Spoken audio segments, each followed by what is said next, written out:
eSports, bienvenidos al Allstar de League of Legends 2016. Hemos reunido a 30 de vuestros jugadores favoritos.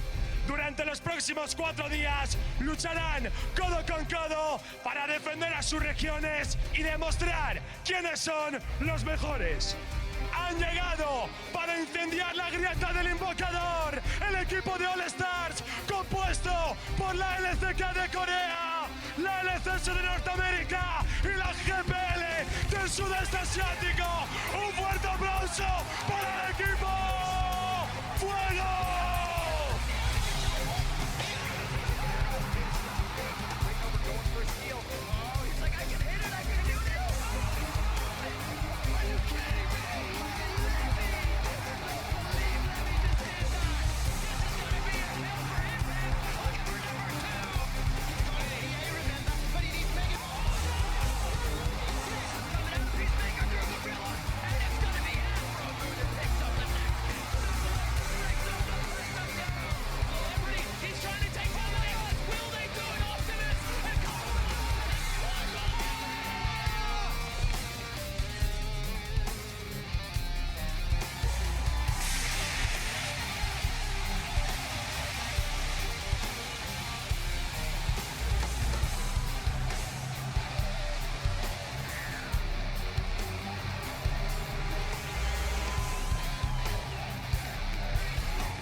Dispuestos a congelar a cualquiera que se ponga por delante, representando al equipo hielo, los Allstars de la LPL China, la LMS y la LCS europea. ¡Ruido para el equipo hielo!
Bienvenidos al Allstar 2016, que comience la batalla.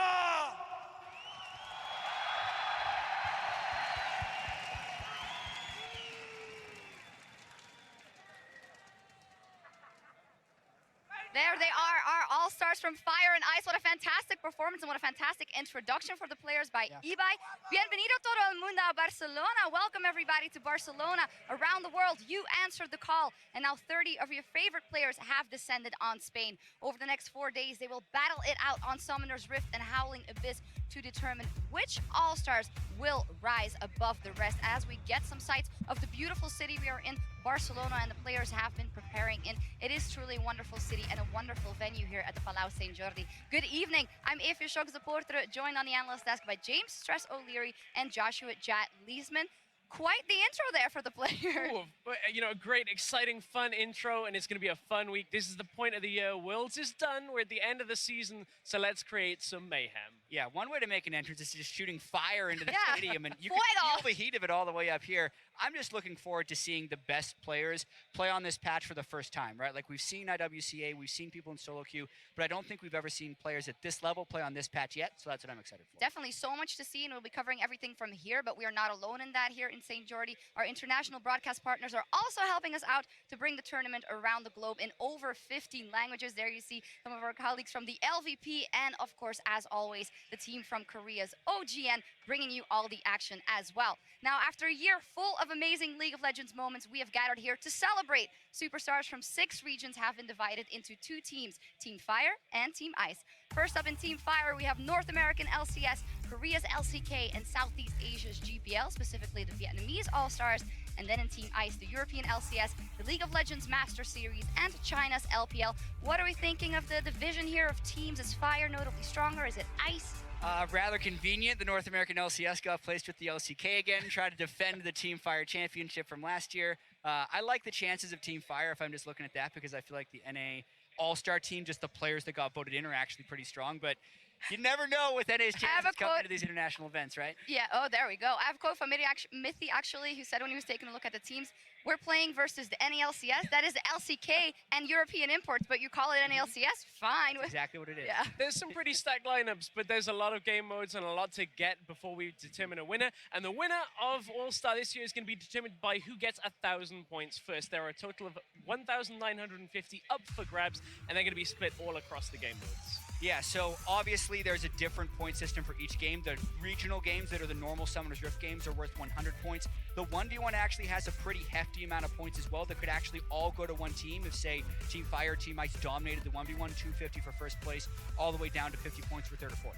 Yeah, those 1v1s super important. As we were kind of talking about, if one team gets all of those points, it's 500 points. It's up for grabs then. Exactly. We've seen that happen before where, last year it was Double Lift, Bjergsen, they took the majority of the points and, it made for a pretty tough uphill battle for And them. at IWCA last year, Kira won the whole thing and took his team with him to All-Star. So and walking past some of the player rooms, these guys are actually, like, all of them were just practicing 1v1. So I feel like it's one place where the players kind of actually want to do well. Well, I guess it's also because it's harder to build synergy for all these 5 players together, but what if they all get a great 1v1 strat and take that? Then you're taking a big part of the cake, right? Everyone always seems to have their favorite 1v1 strat, and you're right, but the problem is because there's bans, it gets figured out after a little while, and sometimes you just ban it away. So there's so much. We're getting to that later in the day. I cannot wait for that. Yeah, there's also a bunch of other game modes. My personal favorite is Tandem Mode. All of these are worth 50 points for the winner, and Tandem Mode is, of course, the one where there's 2 players. One has the keyboard, the other has the mouse. Kachuni from last year, who can forget that one, but very exciting.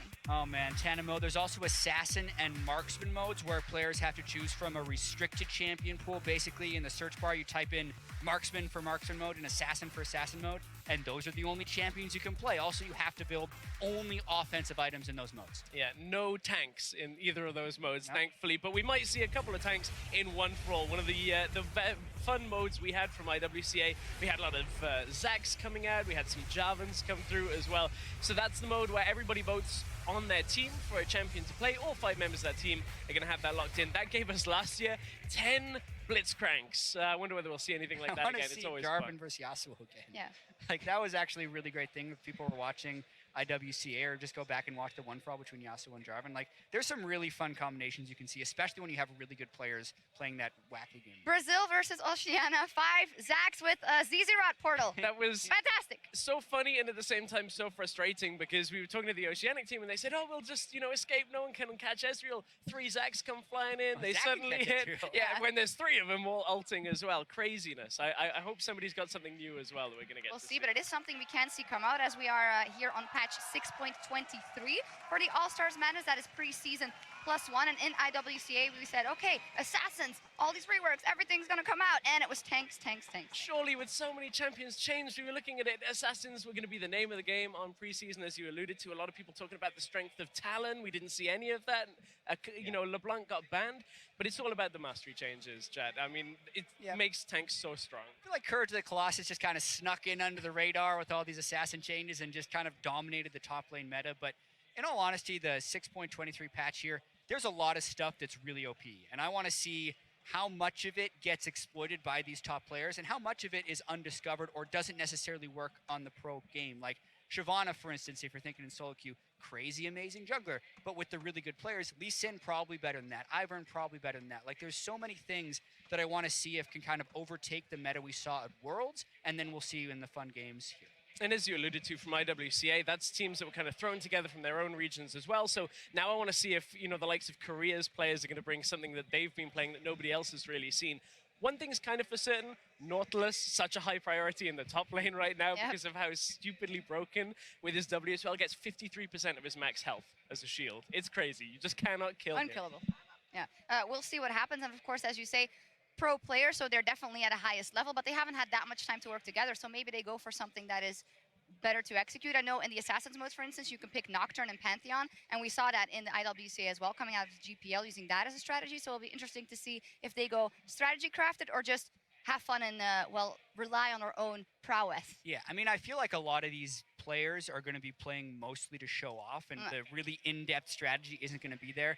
And I think that's totally okay. I was talking to Doublelift on the way in. He hadn't necessarily researched like, oh, these are the best things for Assassin mode, and he hadn't gotten out his theory crafting. But he says he has been playing probably more than a lot of these other guys, because we have to remember we're pretty much in the off-season everywhere in the world. So the question is, how fresh will these guys be? Who has figured out the game the most at this point? And honestly, who's just going to have the most fun? Well, to that, we also saw yesterday EU was sightseeing a bit and going around the city. And then on the other hand, Bjergsen tweeted that they were practicing Team really bonding. hard. So Team bonding, it is just as important as anything else. It's what we've learned. IWCA, we saw the SEA team. They've now played 2 tournaments. They're here for their 3rd as a team.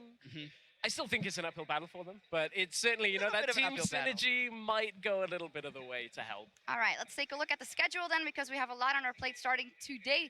First up, the Battle of the Atlantic between the NALCS All-Stars and the Hopetown European LCS team. Then we have Marksman mode, Fire versus Ice, that is a mixed-up team. And then later we will kick off our first 7 matches in the 1v1 tournament. Closing out the day, the Korean All-Star squad will take on the representatives from the LMS. We are all the way at the beginning. I'm not going to ask for a Fire versus Ice prediction yet, but I will ask for the first match, which is the European All-Stars taking on the NA All-Stars. Give me your quick predictions. Well, one thing I'll say is this will decide once and for all who the best region is with North American River, as it always does. We can close the books on it. No, I mean, based on the votes, I feel like EU voted a lot for like the classic popularity. We have a couple people in there that were in the promotion tournament, whereas NA, I feel like, voted more of the true All-Star team. So I think those guys are pretty heavily favored. I unfortunately don't disagree on too much of that at all. I mean, it's been a while since we've seen Peke in mid lane. I'm not doubting him at all, but when you compare him to the NA lineup where you're like, okay, All-Star, top tier, All-Star, every single role, it's tough for us, but I think we can still do it. In NA's favor, I would say. I think They've been in our favor They are before. the favorites. That does not make me very confident. Well, we'll see. But before we send it over to our fairly balanced, not at all biased casting crew, Doublelift tells us what the NA versus EU rivalry means to him. I've been to All-Stars 4 times, and all 4 times NA versus EU is like the most hype and the most like talked about match, because there's always like the NA greater than EU greater than NA like meme, and All-Stars is just like a really hilarious way to show it. Especially like, I guess I have a history with it because my first time I was playing in All-Stars, it was the very first one, and I got a penta against EU, which felt like really good, and ever since then, it's just been like a pretty big grudge match. NA players always like trash talk EU players and the other way around, so I really want to smash them. We'll find out if Doublelift can smash the European All-Stars or whether he will get smashed. Welcome, everybody. I'm Trevor Quickshot Henry, joined by Sam, Kobe, Harman, Kensler, and Martin DeFiscio Lunga. I brought some backup for the EU versus NA rivalry. We stuck you in the middle. Classic European 2 versus 1. Okay. It's what we do. I We outclass you. That's the best part. I love the European NA games because we're like sibling rivalry, right? We're friends. We can, make fun of each other a little bit. But in the end, it doesn't really matter because Big Daddy Korea is the best, and we all agree on that. Long game, right? That's what you're playing for. Let's take a closer look at the All-Stars taking part here in 2016, representing Team Ice, blasting their way onto the Rift. It is the European LCS, Soaz in the top lane, Yankos in the jungle, Xpeke playing on Spanish soil. Now in the mid lane, Reckless ADC and Miffy, of course, support. A lot of Spanish pride there for the EU squads. Definitely true, but representing Team Fire will be the North American All-Stars. In the top lane, it's Impact. In the jungle, Rainover, mid, Bjergsen, AD carry, Doublelift, and support Aframu. And honestly, we have to praise the North American fans for understanding how to vote the absolute best players to All-Star with this team. Because I think if I had to pick 5 guys from 2016 in North America and put them on a team together, these would be the 5 guys. Because you have the leadership as well for someone like Aframu. DeFiscio, are you starting the excuses early? No. Veterans. For the veterans listen. of the European squad. Soaz, Reckless, Peke, it's 60% It fanatic. is. All I'm Could doing have been here, 80%. all I'm doing here, guys, is I am building up North America like we do every single event. And then I'm ready in about 30 minutes from now when the game is over and Europe has already won, because Miffy and Yankos are fantastic players. They're here because they're the best in their positions, best support, best jungler. Of course, the other guys are still great players as well, but they're also here because they are so popular in Europe. And I'm just building up America so I can knock them back down when Europe wins. Yankos there getting a big cheer from the crowd, definitely deservedly so. Back over on the other side for the North American All-Stars, though, we were talking about Doublelift. He's made every single All-Star event, and he's back with Aframu. Man, the crowd love what you're saying. His long-lost love. That's the other great thing here. We're here with the Spanish crowd. They're going to be super hyped for all of these players. Ridiculous how loud they are. We are so close to the crowd. They're yelling and screaming. Yeah. It is deafening. We're taking a look at some of these other matchups, of course, because you touched on all the other lanes. Just focusing on the mid lane. Bjergsen versus Pekes is a matchup we have seen before. Worlds 2015. It was one which Origin won. Yeah. I don't think Peke had a... It's a team effort, Trevor. It is a team effort. The European casters here just backpedaling so quick. Listen, we learned last year, we got burned last year because there's so much EU NA hate going on. People didn't really like it too much. Now we're starting, very, very calm here. We actually like NA quite a bit. The team is really good. Yes. We also do like the European players here. It's cool to see Pekka back here, back in the mid lane, no longer playing AD carry. He's not better than Bjergsen in the mid lane, but I still think this man, he's been boot camping for a few days, just a few days, he told me. Might have prepared 1 or 2 picks in that mid lane he can use to try and surprise Bjergsen. Yeah. I have to say, if I was looking at the European team and I want to highlight someone, it would definitely be Yankos in the jungle. This guy really impressed me. It's a young Kobe. Yeah, exactly, right? Reminds me a lot of, but honestly, he had such a good Worlds run, and he's shown that he can go very aggressive on the Lee Sin junglers.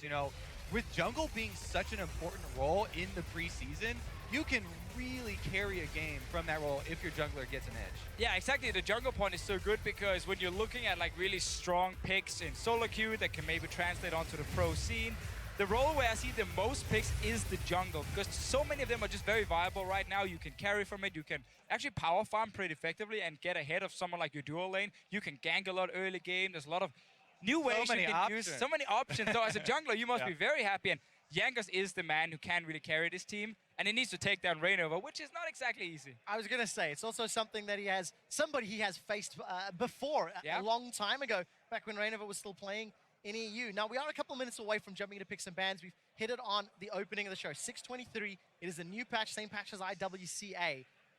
Technically, the players are stacked in NA's favor, but we're on home soil, 2 Spanish players. We know the 6th man, the crowd, is going to be in favor of the EU LCS. Yeah. What else do they need to do outside of Yankos and use the crowd to take down Impact in the top lane, Bjergsen in the mid lane? Well, one of the very hard things about Allstars, because we're here to celebrate the players, and some of them are here to have a little bit of fun. There's a little bit of try-harding as well. Well, if you start losing, then you're just here for fun. Then you're here for fun. 100% fun. So we don't know what these 2 teams have prepared. I know the European team was scrimming yesterday. It went pretty poorly, apparently. So Who'd they scrim? well, they scrimmed the LMS team, so the LMS team is pretty stacked too. So I was like, guys, don't worry, believe in yourself. But they might come in here and have a bit of fun, but so will the NA team.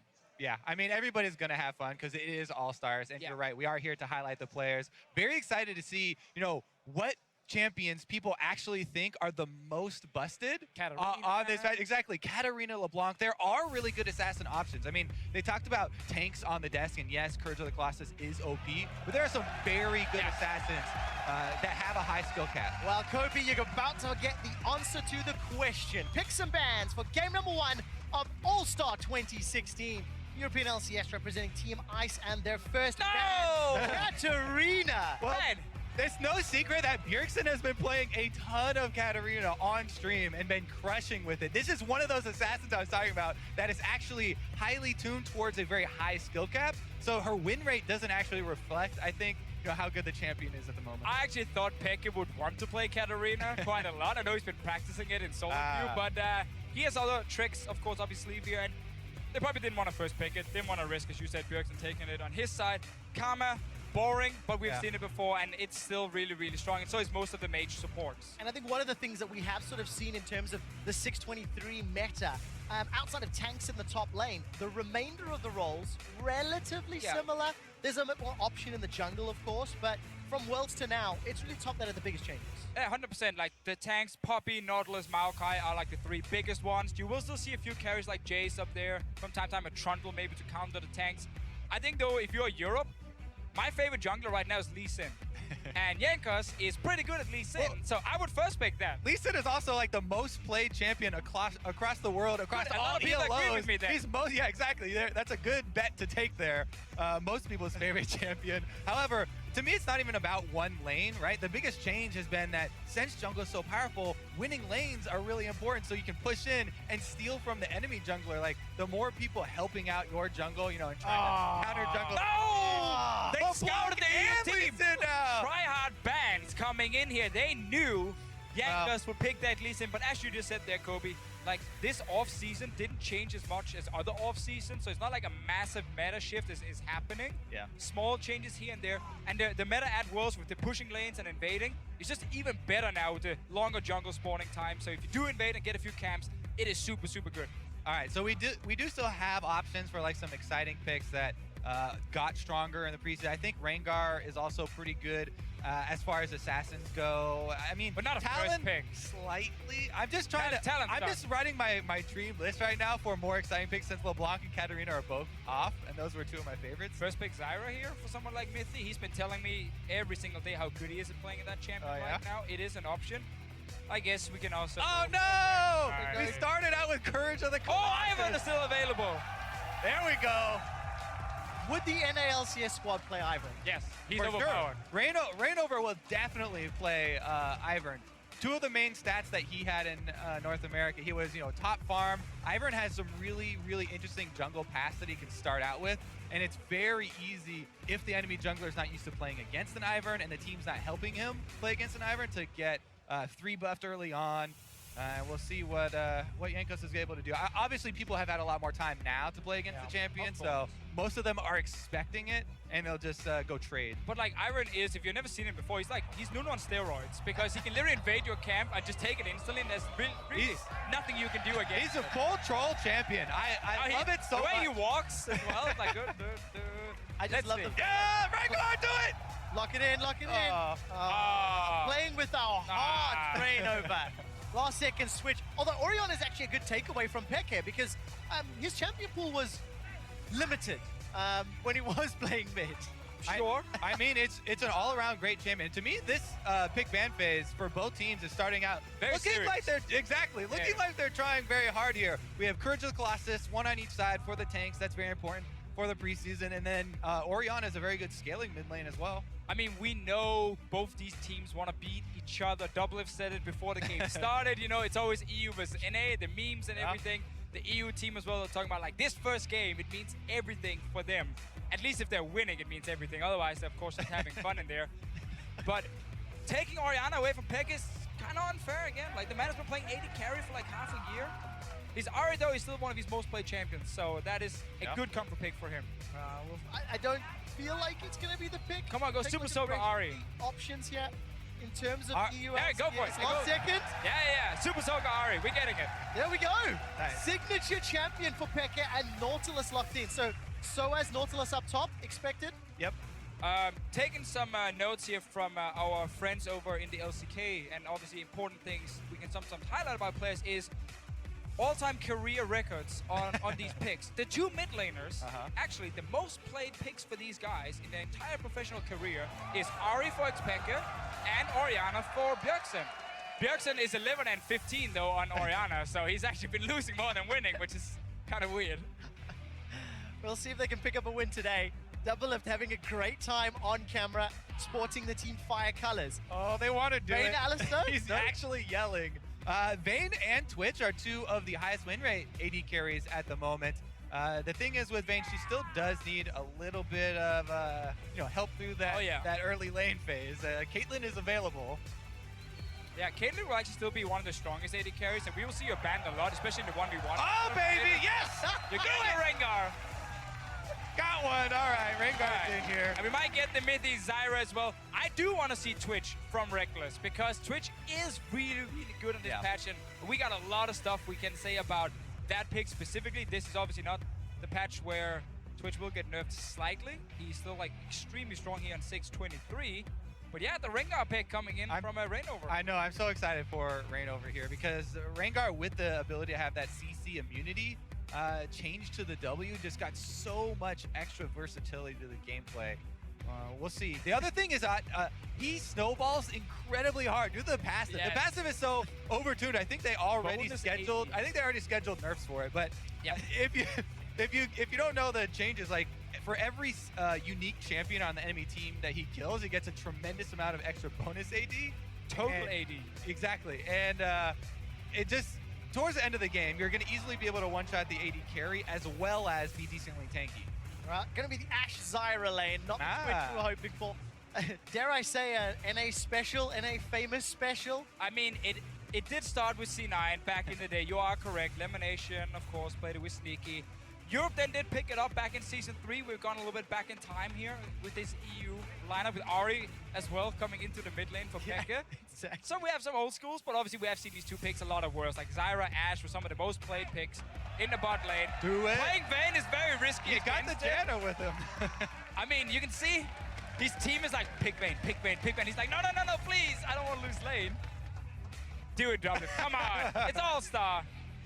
That's fine too. That's We'll fine accept too. the Twitch. Yes. Twitch or Vayne, and it's the Twitch. I like Twitch. Rat-a-tat-tat. Will EU or NA go splat? Twitch is extremely fun to watch, after the maybe 10-minute mark when he gets the extra mobility walking around the map, opening up those AD carry assassin plays, which Doublelift specifically really does like to go for. The thing is here with the EU LCS team, it's a very, very sturdy team. They've got two Courage of the Colossus wielding tanks on the front line that will be difficult to get through. I mean, it's fun to see both teams actually have like really good team fighting late game, and a lot of it come down to like very crisp positioning. Like Orianna Shockwave can obviously ruin the day. Twitch popping out of nowhere, getting 2 or 3 guys down, but also on the other side, like Zyra ultis, Nautilus in your face. Like there are so many ways to kind of interrupt each other here. It's gonna be super interesting once we get like out of the laning phase and into these fights. I can't wait to find out just how coordinated these Ashe Arrow, Nautilus engage, Ari zoning plays are from the EU squad. Exactly how many people Doublelift can squash. Team Ice versus Team Fire. There are 100 points on the line, and basically what you got to follow, the first team to accumulate 1,000 points will then be declared the All-Star champions. And the points are very nice. Yes, you're playing for the points, but honestly, nice point. you're playing here for Smiley face points. EU versus NA. Like that's what you're really playing for in this game. Screw it, Deficio, EU versus NA. There's your teams, there's your players on screen. Jump onto Twitter and vote. Who will pick up the first victory of All-Star 2016? With 2 votes to 1 on the caster desk in favor of EU? Yeah. what I mean, Kobe's on Europe's side question now. mark here? Ladies and gentlemen, it's All-Star 2016. Let the mayhem begin! I know, new patch. We've seen some games on it. Obviously, IWCA played on it. There's been some other tournaments happening here and there. on this new After the Plants and Assassin rework, of course, was added into the game, so we don't have to just go over every single change. But definitely seeing some of the newer picks, like the Rengar change was actually really good for him, even though his Q does look a little bit funny when he just like slap it out in the air and he doesn't hit anything. I actually really like the new Q, it being AoE and gives you a little bit of extra distance if you're trying to catch up to somebody or trying to run away. But yeah, definitely the highlight for him in the rework is the change to the W, where he can get out of this Zyra CC, the Ashe CC. There's so much on the European squad that it will be useful against. I also think like Janna actually makes a lot of sense. We know Afromove's obviously played a lot in the past and it's a pick he likes, but with the change now to support items where we added Redemption, because we felt like apparently support items were too weak, so we just gave like this super insane item that everyone wants to build. You can run wind speakers as a keystone. It's literally the nuke call down. It's like a giant area. It's like the Gandhi one from Ziv, just coming straight in here for support. It's actually a really good point though, because my one big drawback for Zyra is she doesn't really build Redemption because you're not a shield user. So yes, Zyra still is pretty similar to Worlds, and it is going to be that same pushing power of this lane. But yeah, the lack of Redemption may be an issue. I mean, that's the thing. Get wind speakers. But there you go, the plant damage. You still lost the trade. Did he? Oh, sorry. I don't think so. I thought you meant NA. I thought you were like, oh, look at NA. Look at this Janna. No. Yeah, you're going to struggle in lane against Zyra Ashe. That's not going to be too funny. Well, that's a good sign for EU. They can get themselves early advantage. Nice double value volley there. Tags them both. Obviously, double teleports as well on the side of EU, so they can play those side lane plays. And Classic Fnatic and Origin special with pick and source in there. You gotta run a double teleport. You gotta focus on the crazy map plays. Yeah, it actually is. I love having Ghost actually more often than not on mid laners. Opens up so many extra plays. Another really high value harass here for Team Ice. Working in favor of the European squad. Maybe NA forgot lane swaps are gone. Hey, like, hey, let's just pick this lane. Remember, right? You can't teach an old dog new tricks, so use the same tricks. Double teleport, old Season 3 style duo lane. This is what Rainover built for. Flash, knock up, Rainover gets away, manages to get rid of the doesn't get the kill. Prey Seeker won't secure it, and Team Ice come away without anything. Woo! That was close. And because we talked about this a little bit in the intro, where if you have winning lanes, you use those winning lanes to go affect the enemy jungler. Jankos now gets to go do some counter jungling here, take away the wolf camp from Rainover. And again, that is just so much more impactful now with the longer jungle spawn time here. But also Rainover, he's an experienced guy. Double it's rooted, Summoner heals thrown down. Mithy continues to trade. Expunge has already been used, and Reckless is backing away. Holds onto that Summoner spell though. This is one of the very nice changes for Twitch. When he throws down his W, before it's like you gotta hit them on the first little tick there, otherwise it doesn't really do anything. Now it does stay and keeps stacking up, and it's a lot of extra damage. They know there's no heal. They just got the heal out of double lift, and Yanko's coming from behind the turret. He's waiting. Crowd is anticipating. The tunnel comes in, double lifts the target, flashes early. Afromu's knocked up, forces another flash, and Jankos, great gank for two summoners. Yeah, double flashes blown, plus his top blue side quadrant of his jungle was already cleared out. Rainover here, having been counter jungled on his blue side, went to go try and answer, but Jankos had already done the work there, so there wasn't any camp for Rainover to take, and he is slowly falling behind in the jungle. Plus, if you look at the CS numbers for jungle, that can be very misleading on the new patch. Since Raptor camp is full of all these tiny little baby raptors now, and really inflate your numbers. Doublelift forgot how to sidestep, eats another root. He's been streaming, that's why. Guys, Doublelift has been known for getting hit by skill shots in high pressure situations. Well, a good start for Reckless and Mithy.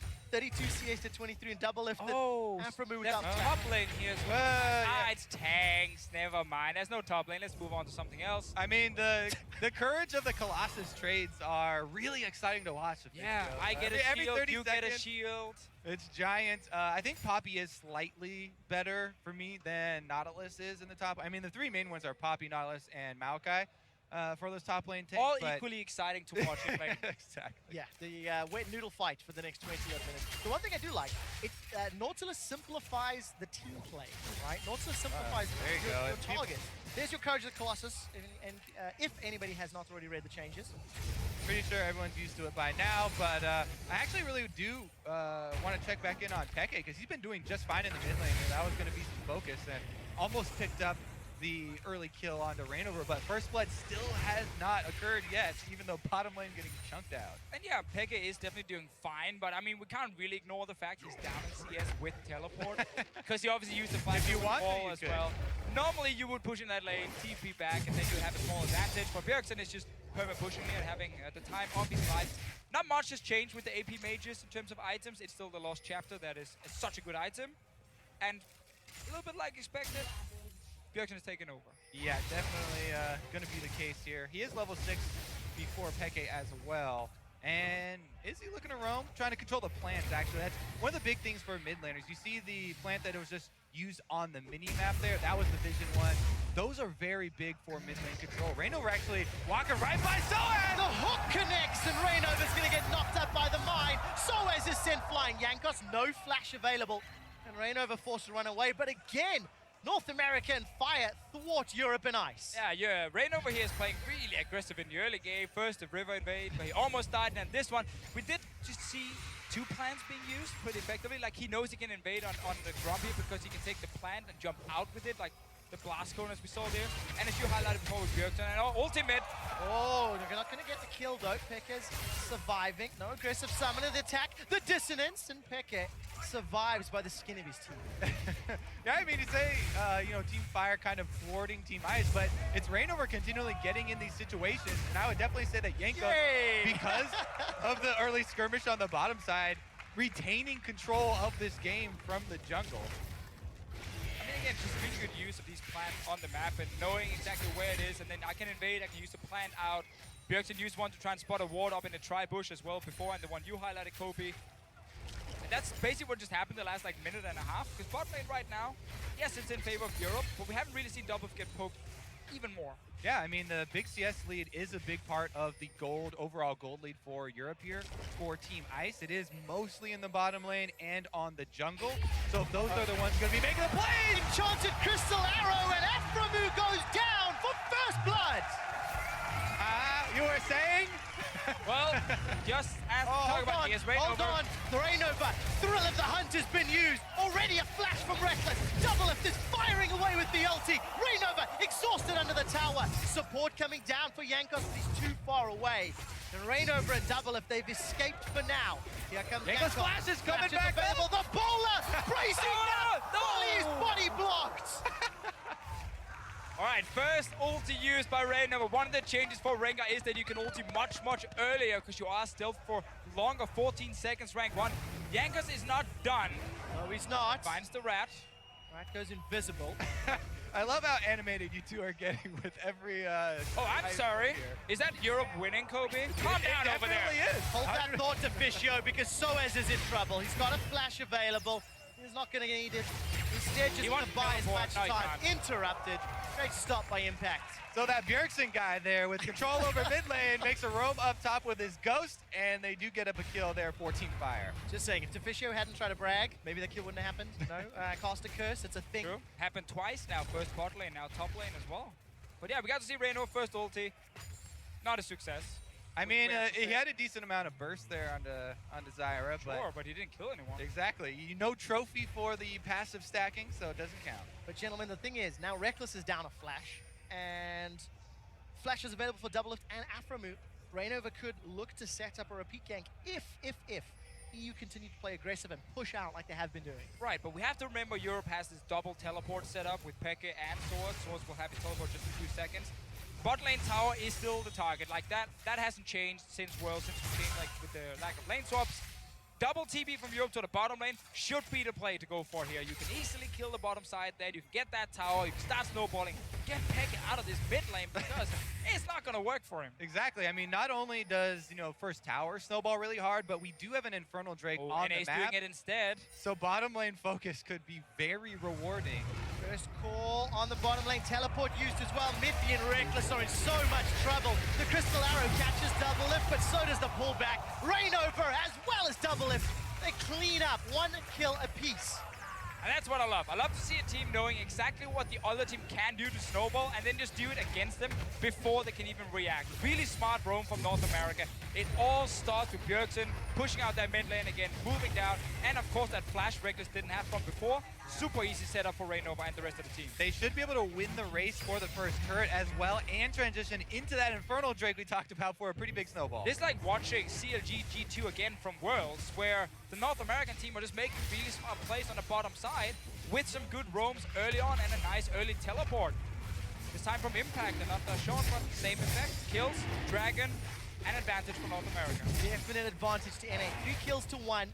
Because of First Blood and that tower equalizer from EU, it is fairly close in the gold game, but look at those sizable CS differences between mid and ADC. Let's go back to this replay of the bottom lane. This is the classic Rengar Orianna Shockwave delivery. Rainover right in there, and this means Rainover will get credit for 2 of those passive stacks. Very, very efficient stacking there. And we've seen Rainova now use that new W to not get CC and escaping. Multiple times. Multiple times. I did it here with the knock-up just in the end from Mythi's ulti, so he didn't have to, either die off the flash or maybe afterwards the ulti. He just ran out of it. Really, really well done. Because he knows like his damage is already high enough. He doesn't need to use his empowered abilities also as just pure damage tools because utility is just much better. And it is one of the reasons the community really hates playing against Rengar because he's so hard to deal with. Definitely true. And you talk about the damage as well. The Orion and the Twitch can easily carry the majority of that damage towards late game. So definitely seconding that point. Right, we did catch a glimpse of Impact teleporting down for that play. It's your turn. Didn't have a huge turn towards the end, but his tower's falling prey. So as is shoving it in, Reckless is shoving down the bottom lane. There's Jankos cutting off support from mid. This could be town number 2 to Europe. Yeah, well, this was kind of the play for Europe before, get that bot lane tower. And they knew it, so they just left the bot lane already. They're not going to play against multiple globals without a TP on their own. So they took the bot lane, they moved them away from the bottom side and tried to make a play around the mid lane. Nothing happened, though, and Europe got that tower. They would have gotten anyway. Yeah, slight gold lead as well for Team Ice. Some damage might arrive to the Wet Noodle party. Sunfire Cape is the armor component of Soaz's kit. Shockwave not used yet, finally thrown down. Really easy 2-on-1. Yerks and Impact land everything they need to. Yeah, we definitely see good coordination, good shot calling from the North American team here, where Europe seems to just play like individual games. Second time Soaz gets roamed on and doesn't seem to react or doesn't have the time to react and goes down. Yeah, the Bjergsen there, control from mid lane really showing on both sides. He's roamed up top, he's roamed down bottom, he's all over the map at the moment and finds another one for themselves with the flash also being blown there for Soaz. Yeah, maybe Europe thinks he's actually the ally because he is in fact from Europe, so it's like, oh, you're roaming to help? He's been in North America for multiple years even now, I think that story is old. Is it? As a bit of a fan of Bjergsen myself, so... are you a fan of Bjergsen? Tell me more, Trevor. Yeah, exactly. Tell me more. Exactly who would you say he's better? Last time I did that, it didn't end very well for me. Taking a look in the top lane, though, Rainova with the help of Impact, going onto Reckless. Early flash, Stranglethorns buy some time. Reckless trying to turn it around. Jankos making his way up from the river, and Soaz teleports in, only to get knocked away. Pick has used the Spirit Rush already, looking for more. Pretty good away from it. Pretty good disengage there for a while. Team Fire now just need to buy time for double list split pushing. The classic special here. There we go. Split pushing down bottom on Twitch. He's gonna get a pro play. He's just sitting in the side lanes now, playing his own game. He's gonna get a tower now. There's no TP from Europe. Both were just used to the top lane. And they didn't pick up a single kill or a single summoner spell from the North American team. That's what a Poppy highlight play looks like. Ultimate pops them out. There's a disengage. So many resources blown from the other side. And some inaction there. Hey, technically EU still has the gold lead, Kobe. They also have more vision on the map with the extra wards being placed down on that top side move. They'd have to return to that area to try and make use of. Yeah, I'm about to say, like, that's pretty useless ward. Like, let's return to that top lane where we just killed the tower and we have the ward. Like, no one is gonna walk into that lane. There's no teleports they can use to teleport behind anyone either, so... Maybe they can spot someone walk into the lane and then try and, like, roam on it. Someone. Well, who do you think that someone would be? Maybe a double? I mean, Afro moves walking over him now. Oh, that's one ward spotting him. Okay. There we go. Information gathered. Yeah. What does EU do with this? By the way, Jankos, a big reason that vision is down in place, despite looking like he's down 30 CS, is actually bang on even gold. And that's just a good highlight of how the new season, the new patch, you have to sort of retrain your brain when looking at junglers quite specifically, and effective gold, farm gold, etc. Yeah, definitely. With the camps being overloaded with extra monsters here. Meanwhile, overloading areas of the map here is the bottom lane for Team Ice. That's Impact's domain though, and he's pretty tanky. Yeah, he is definitely hard. If he's tanky enough though. All right, top. Is he too tanky? Yeah, top no die. Top has to Impact's attempt there. be able to just walk his way out of that. But They got his Courage of the Colossus proc. That's down for 30 seconds, boys. It was uninspiring at best in terms of any kills there. To be fair, they were actually just trying to push it in, reset the wave, and force NA to set like 1 or 2 guys down, and then maybe rotate towards something like mid lane. There's no cleanse for Bjergsen. There's an arrow from Reckless, so Europe can create picks. Not that Peck exactly has a lot of damage. He's also built the Bissell first item, which is actually more of a defensive item. I've ever seen that item. Let's see what happens. That's the arrow. Yeah. We tried. Oh, that would have been so amazing. Because that is like a beta style play, wasn't it? Arrow straight down mid. I mean, no, you need a teleport then. You shot Yes, the arrow and yes. TP to mid, and then you would kill them. I mean, especially against an Orianna who has extra speed though. I don't. Flash over, Rainover sidesteps, jumps onto the ward that was placed actually. Now Peck Peck it! is jumped off the charm, sidestep, flash by Yankos, the Go, go, shot go, by go, go! Reckless. Reckless is running away. Impact coming up from the river, got access to the verdict, to the hammer. Double coming Calm down, Trevor, Reckless he has as the run. well. No, he's not going to find anything with the Venom cast. Impact slowed down low on the on volley. mana. Spray and pray, flying across. Flash over by Impact. Bjergsen's got one onto Mithy. Cuts him down. And the rest of North America decide to back away. It's a 1-for-1 trade despite everyone running across the I map. mean, this game is basically bang on even at the moment with gold. You know, that's a very small difference, and it's mostly about the team play. And that is not the same because it feels like the team play has sided someone in favor of NA. Yeah, NA definitely has made some really good plays, but again, Europe has gotten towers, so we can't really say Europe has been playing poorly. They've just been out-rotating NA when it comes to pushing down objectives, but North America has been setting up these plays to get more kills. And the thing is, if the gold is that close when there are extra towers standing, that means there's more for NA to claim. Plus, they're stacking traits, and they're going to add that ocean to their fire for the perfect combination. The Rift Herald, it still exists, it's still a thing.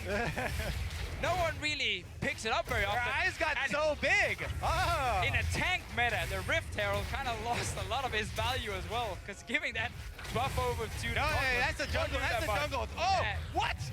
Oh, no. Oh, no. He's not going to kill anybody with that. All right. But he can actually hit the tower for some extra damage. So true. By the way, did you guys see that drop down? This is Soaz's 3,000th minute of competitive play. okay. Works out to 50 hours. And we know 2016. he's always loved playing tanks, so he's happy he's doing it on a tank. Definitely the happiest man on the Rift right now. Well, I'm looking forward to what he's going to bring out in the 1v1 tournament. You talk about he's been happy to play tanks. He was one of the ones who was happy He's to actually play. hated playing tanks in the past. Yeah, I know. I got the joke. But then it didn't sound like you got the joke right Well, there. you're the one he corrected. He was mad and he corrected you on Twitter. Which one was that? Because- Which one? I remember something like that. Yeah, he was like, "No, I love playing tanks." I'm like, "No, you don't. You always go support when you guys used to play You're Shenmue digging Fnatic." yourself a deeper. No, we all remember. I actually have. I hate to side with Kobe on this, but I do think. No, he's, no. Right. I remember a public shaming, I think. Yes, there was. Oh, it There happened was. very often. Wicked Um, also called me out yesterday. Let's take a look. Enchanter Crystal Arrow from Reckless fired. Oh. Afro flashes over the wall, so that's definitely a worthwhile trade. Gentlemen, I'm going to bring us back on topic. We're getting to 20 minutes. It is All-Star. And because it is All-Star, we're getting to 20 minutes. If there are Baron steals or pentakills, it's going to trigger a bonus mystery gift for legendary esports skins. So keep your eyes on that throughout the next 4 days. I just want to highlight what we just saw on screen because Impact hit every single one of his abilities, and Soaz missed everyone, and the change in health was 0. Didn't matter that Impact hit everything because Nautilus still at 100 HP, and didn't matter that Nautilus missed everything because they were both Yeah, all that matters is who's pushing the lane. That literally is the only thing that matters, because then you can move first, maybe save TP. Pickett trying to get Bjergsen here with the charm. A little bit cheeky. Crystal Arrow still What does that on mean? cooldown. a little bit cheeky. How is that cheeky? Because it was risky and okay, fun. okay. And Was it if- risky though? It's like putting your hand in the cookie jar. If you get the cookie, you can get away with the grape. But if you get caught, you're in trouble. That's a cheeky move. Okay. And it just depends on who's around. Great. We said that Right, way. yeah. So that was a successful cheeky move. A 'cause he didn't get successful caught. cheeky move. Right, There we right. go. And the rest of Fire clearing out vision in the river, in the top quadrant, while Double Lift is still split pushing. yeah, in the There side it is. lane. Thanks for that. Side lane, Thanks for man. that check-in there, I'm Dr. just saying, Official. that's all this man is doing. And now poor Swords have to come pick it back up. Man, come on, you're a mega How is player. Double Lift still behind 40 CS when he spent the last 5 to 6 minutes I don't know. alone in a side I mean, lane? He Smart was mid, roaming around there for a while, you know, looking for a couple stealth plays. Hasn't really had too much success with him. It's called camouflage plays. Oh, true, Yeah, true. come on. Got to keep up with the times Yeah, here, you know? Double Lift's gone now. Invisibility or camouflage. Thing is, it's especially confusing on Twitch because his own spells have changed multiple times. Yeah. In the character's iteration, I've already got his ultimate wrong twice. I mean, what's to say they won't change it back? It's back to rat-a-tat-tat, right? There we go. Right, Double Lift right now. Hurricane completed and BF sort of working towards that eye edge, which Reckless has already completed.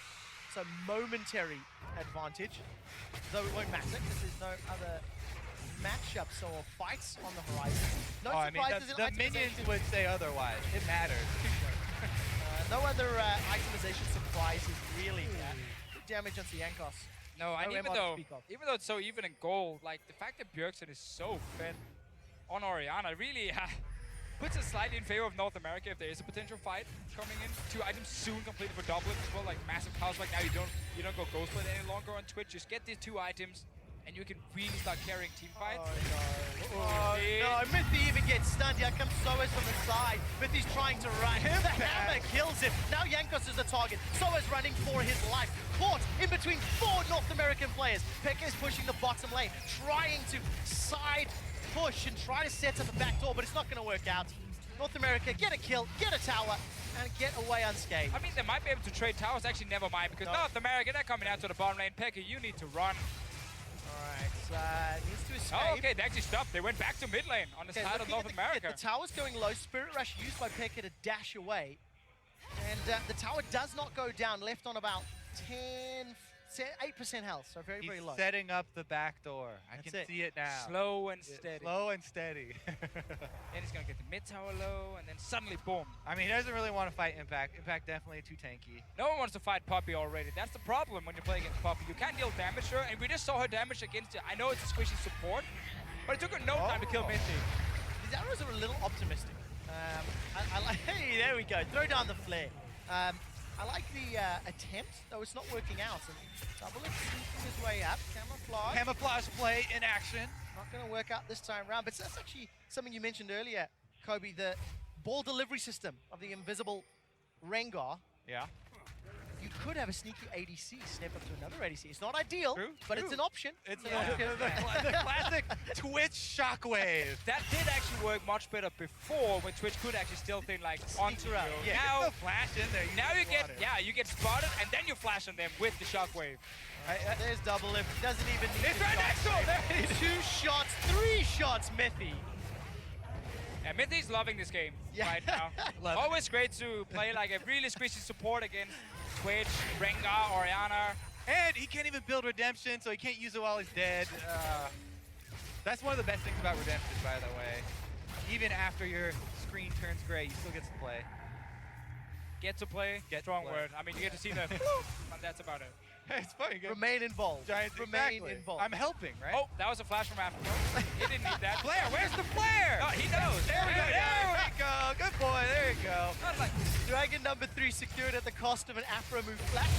Just to secure the dragon. yeah, Get I it. say worth it. At Worth the cost. I think that was a donation. There Not we a- go. Donation. Great turn. Get in there earlier. To be fair, he doesn't need it to dodge the arrows anyway, so he's actually going to be fine now. And North America, 3 dragons, small goal advantage, very fit Twitch and Orianna.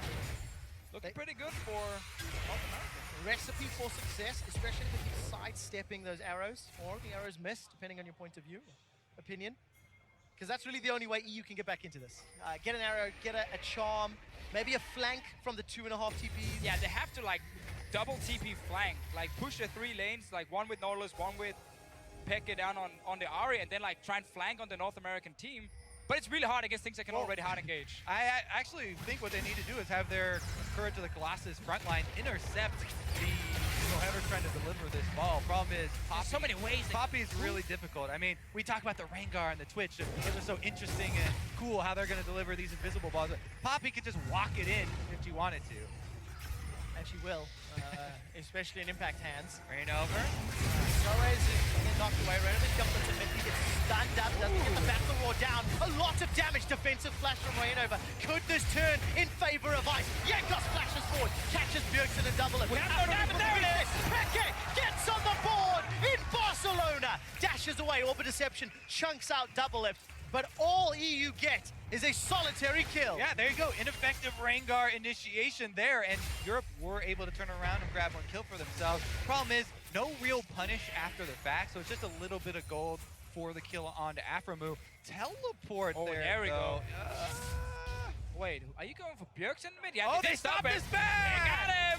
Oh, he killed Mythic. He's already killed Mythic. Reckless maybe in trouble. Throws out the volley to come on, protect. Now Bjergsen's running away. He sidesteps and flashes. Can they get him out? Oh! Looking. Praise Seeker onto Bjergsen. Come on, protect. It's not done yet. Bjergsen's turned it around. Rainova's looking for the hunt. He's got the Guardian Angel available. Throw the hunt's unavailable. Impact dashes over and shuts down Reckless. Jankos running for his life. This was a fight that Europe started, but it's North America that's ending it. Soaz goes down. 4 kills to North America. Holy moly, Bjergsen stays alive, uses the teleport zone there as Impact comes in and they escort him to safety. He gets a kill. I think 4 versus 1 almost. Every single skill shot just missed in the end, and he stayed alive. And then the rest of North America shows up. Baron will go down as well. It's funny how in the past a lot of times, you know, when the team... Oh, never mind. Peke. Look at Peke. All right, Charm does find Bjergsen's Burr Rush again. This is interrupting Baron. Miffy gets revenge, but Double Lift gets the reply. Baron still aggro, 4,000 HP. Miffy decides to sidestep. It's going to be too late. Will be secured. North America, get Baron here at Allstar. 1 kill for Europe. Zach had to use the teleport as well, so actually not worth it again. Let's check it out. Okay, All right. so there's 1, 2, plus the teleport. So it's technically a 3 versus 1. And he just one-shots the support there. Nice, okay. Mythic had flash. And Why didn't he flash he it? chunks down the AD carry. Does get charmed, so a couple skill shots do land Missed from there. Volley misses from Reckless right now there. Jankos not close enough to get the knockoff. Bjergsen stays alive. Imagine a world where Mythic actually flashed that shockwave and could have added more CC to try and take down Bjergsen. Instead, though, North America again, especially Impact, he's on fire. That man is going crazy. I mean, in the past, I always used to talk about, you know, when teams that Bjergsen was on were doing poorly, it was Bjergsen and 4 wards. But this is Bjergsen and 4 All-Star wards. I don't think you can consider Double Lift award when he's 5-0-2. Also, Impact has been making plays all over the map here. Now this hasn't died on Poppy either. For what it's worth, this is something that we had mentioned at the beginning of the show, that it was a little bit more of a popularity vote in EU. Yes. And you could make a strong case that these are the 5 best players in their roles from the North American squad. Technically, Double Lift is a full-time streamer now, no longer a pro player. So you've only got 4 pros and a stream. Exactly. Okay, well, it seems to be working. Oh, the trap from Europe. Panic trap. There's no push there, though. It's not a... All right. No more skill shot champions for Europe. No more skill shots. Only point and click next. Yeah, that was why Rise was banned out. You know, taken off the table, get rid of that option. Anyways, Impact and the rest of North America, they take down the inhibitor turrets in the bottom lane. Soez is looking for a way in. Rainover sneaking on the side there. Middle of the hunt, delivers the shockwave, not yet. The trigger wasn't pulled, inhibitor goes down and still waiting for a fight. So that's the ultimate down from Rainover. Spray and pray still available for Double Lift, which I think is why EU don't want to commit and pile in. And one of the really annoying things now when you play against like Twitch and Rengar is again the camouflage is much longer than before. So it's really hard, like when you want to start a fight, to exactly know where they are, because they could already still like 5 seconds ago. They're hiding somewhere around a corner, and you don't see them. And then you can't really engage properly because you need to get the back. Like, you gotta kill that Twitch, you gotta kill the Oriana. Gets caught by the Bola Strike, but he's able to walk away. Root down Impact, healing still Impact. doesn't matter. 4 damaging members onto Impact and still gets away 50% of his HP. Double Lift stands firm. We're just waiting for one. Oh! That's a catch onto Afro move, but again, not the right target. Jankos looking to interrupt. Very good There we job. go. Double lift is shut down. Impact may get killed. It's a 5-on-4, and Pecky's got the double. Flash forward from Jankos. He catches Bjergsen. The bonk from Nautilus locks him down. Reckless flashes just in case. And all of a sudden, Europe have got 3. But what can they do with the time? The classic story for North America. Just when you believe they can win, they end up messing up everything. 3 members die. Europe is pushing. They're not pushing, they're chasing. Afromu is Now they're distracting the minions here on his And the Gandalf. players at the Just same walking time. right by through the mid lane, trying to delay the push here so that the tower doesn't lose its defenses. But it was a decent, pick there from Team Europe and Team I. Peke Able to land that arrow, then Peke got in there for the full damage onto double F, who's the main target. Reinover's exhausted, so he can't one-shot mid. He turns his attention to Peke. Peke's the one that's now exhausted. Monsoon will reset the engage, and so as there's no damage follow-up, but Impact wants to bring some. Teleports into the mid lane. Reinover and Impact against 3 Team Ice members. Jankos is left for dead. The rest of Europe is doing Dragon right They're now. gonna take Dragon. Sacrifice Jankos. This is a team play. Every man for himself. Verdict goes up, but that's a Dragon secured. Double needs to Oh, they knock got him it. off by a charm. Expect has got no mana. Double kill to double lift. And North America are still doing just fine. Little bump in the road, but now they get some more kills. They can push for a bit more in the base. Europe doesn't have an inhib in the bottom lane, where North America is pushing right now. No, but they do have Nexus We'll Burst. try and you can go finish. for.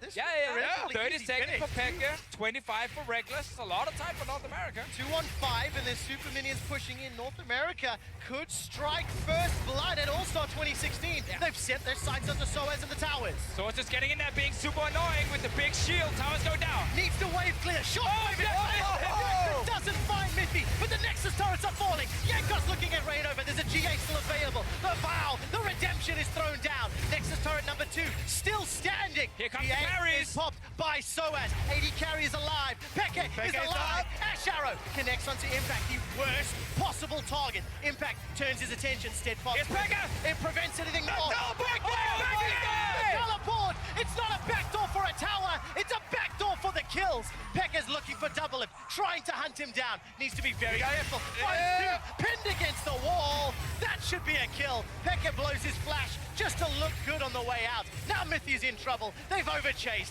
They've bit off more than they can chew. And the Hamon, it baited them in. They should not have taken it.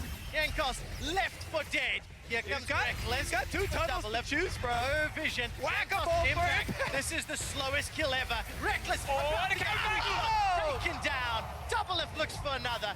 Isn't going to find it. 10, 1, and 2. North America on another tower. Love me some 80 carry crit battles. Love me some Twitch. Just hoping for that extra crit there. Double lift does get it. Soaz is now turning his attention to Impact. Gonna chase down. Jankos threw out the farm alarm. This is how we beat the Koreans, by playing like this here. Both teams fighting so yeah. much. Backdooring against each other. Oh, no, Double lift! What's he doing? We're revealing our strategy Oh, yeah. early. Do not watch this game, LCK players. This is definitely not the strategy for next season. Top secret strategy. All right. Oh, look at it. Here's another pick. teleport. And then ward just expired too. Oh, so good. All right, here he gets the charm Oh, on Bjergsen. The main carry picks up 3, kind of the guardian angel. Double lift staying camouflage for such a long time, just out of range, so he's not spotted until Pekka wants to chase him a little bit too far. Good play from Impact as well. Gotta say, some really good individual plays from the North American side, especially Double lift on his Twitch now. And I have to admit, I'm relatively impressed with Pekka's Ari this game. He's hit a few more charms than the rest of his teammates have been able to land. Clutch flashes over walls multiple times. He's got 6 kills. That's you just got No. scoreboarded. Look, I was just gonna say, I had lower expectations for Pekka than most of the other guys in the squad because he's been one of the least active, etc. But it hasn't helped. That's the problem. They're still down 7,000 gold. 2 inhibitors were killed. I think the bottom one has already respawned, and now Baron number 2 has started by North America and Team Fire. The only thing that's kind of disappointing to me is that we don't have much AD at all on this Rengar, so he's not really taking advantage of the passive for stacking up. He's going to tank Rengar just because, as we said, Bjergsen and Double F can easily carry that late game damage. and he's just going to be the other delivery Yeah, system. I mean, the only bad thing, and it's not a really bad thing for Reyno because he's doing the correct thing here, it's just like, as we have seen, when EU managed to get that flank off and like kill one of the squishies in the back line, North America doesn't really have any damage left. But that does require like a Peke to pull off that perfect play. He doesn't have TP or flash right now, so it is really, really difficult. And that's why North America is in such good position for that next big team fight with the tanks in the front. So it's just not just a little bit backwards. Jankos is coming in the mid lane as well. Oh, Jankos! So much damage. That was over-eager. Double up the Bjergsen and just sent him packing. Very good hammer thrown down by Impact. Soaz flashes into the backline. That's a good stranglethorn. Knocks up all of North America, but there's no damage follow-up. Impact is able to buy so much time. Peke cannot snipe off anyone. The inhibitor in the mid lane falls down. North America 5 versus 3. They set their sights on the top. Miffy gets knocked down by Bjergsen. Reckless and Peke, they're running from their own base. Peke, the last man standing. North America, they take him down for the ace. Turn their attention to the Nexus. The tower is killed. Team Fire secure themselves 100 points. Compliments of the North American LCS. And what a fun game to watch actually here. Like, there were some really good plays from the team's early game. We saw some good roams. And then we also got to see some individual players really shine here. I especially love the Twitch from Double F. We said it was really strong. He's 13-1-3 on this champion. Awesome team fights, honestly. Definitely true. I also really like a lot of the tank work that Impact was doing. You know, tanks often, especially with the Colossus so strong, everyone's just like, you know, classic plays, not really doing much. But he had so many walls hit with the stun. He had a lot of good disengages and kind of the unsung heroes there at the front line. Yeah, and Poppy was basically unkillable at Worlds. Now we just made her even stronger. Yes. So then you can definitely not kill her. And we got to see that in this game. We absolutely did. The North American LCS squad accepting the cheers here from Barcelona. And you know, this is a fun event, right? This is where we come to celebrate the players. I'm gonna go cry right now. Having fun already. The European LCS, they were just having fun. You know, they were coming here, soaking in Barcelona. Is it too soon to say that? Same. Nah, they were here having fun, of course. We're here to have fun as well, even though we hate Kobe. It was a very exciting game. It was a very exciting game. I do think the post-match thread is going to be interesting for this one. I didn't see it, if there was a trash talk one that went up before the game or not. Because usually there are.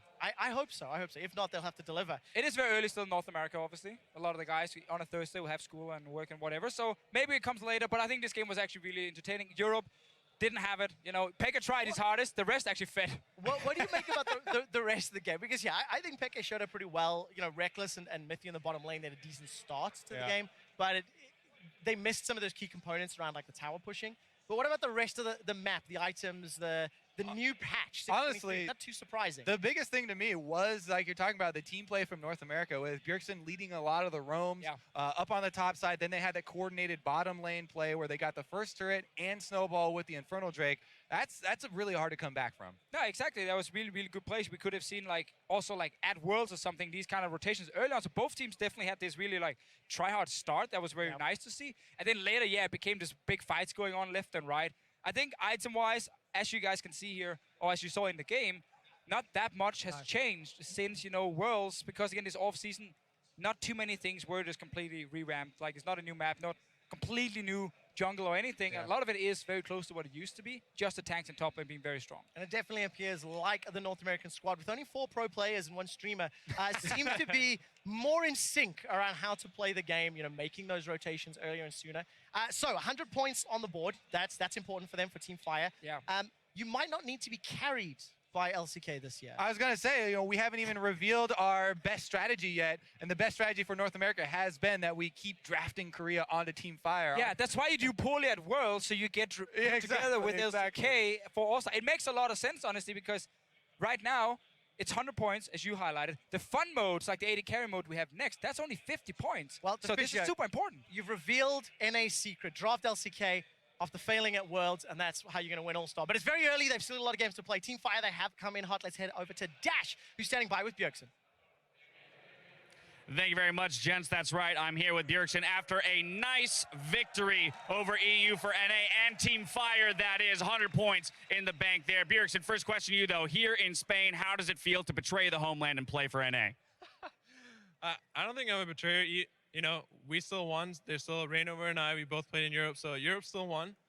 There you go. I like that. I like that. All right. But then when it came to prepping, you know, this match and All-Stars in general, especially given the patches and having to play with, you know, players from other teams, what was the strategy and prep like? Was there much of any of it, or was it really just I'm going to play what I want to play and try and style on kids? We talked a little bit about what was good because we came into this tournament, and obviously everyone wants to have fun. But I think the way all of us have fun is by winning because we're competitors, right? So we all want to, like, troll around. I want to play Zed, but what really makes me happy is winning. So we still came in with the mindset to win. All right, so winning, obviously, the goal still. But in an event like this, as compared to, say, Worlds or, you know, even in your own region in NA, competing for the finals, you know, what's the pressure level difference? Do you feel like you're a lot looser here on stage and you have kind of the freedom to go for some of those bigger plays that you wouldn't necessarily go for in other situations? Yeah, I mean, I'm sure everyone saw me trying to flash and do the sombrero on Mithy and fail and die and almost throw the game. But yeah, I think here I can just enjoy the event. You know, when we walk on stage for the introduction, I can just feel the moment and really enjoy the moment. I don't have to worry about whether we lose, you know, can we still advance out of groups and all this stuff. You know, we already lost groups. It's fine. So here, it's all about the experience and having fun. So even though the matches are competitive, I'm here to enjoy it. Although when we talk about pressure, we have to remind everyone at home that you are the reigning champion from the 1v1s of last year. So if there's going to be pressure coming from anywhere, it's going to be in that situation right there. So I've got to ask you, how much thought have you given to the 1v1 tournament specifically, you know, as an individual and defending your title? I've done some theory crafting and 1v1ing some of my teammates on the NA Team Fire team. And I think honestly it all comes down, or most of it comes down to kind of theory crafting and figuring out what runes, masteries, and champions are strong, and then executing is another deal. But I think I'm just going to go back right now and play a bunch of 1v1s until I know what's good so I can win the tournament again. That's what we like to hear. Well, we look forward to watching you play in the 1v1s. Congratulations again on the victory here to kick off the tournament. Now we're going to throw it up to the desk to talk about that game.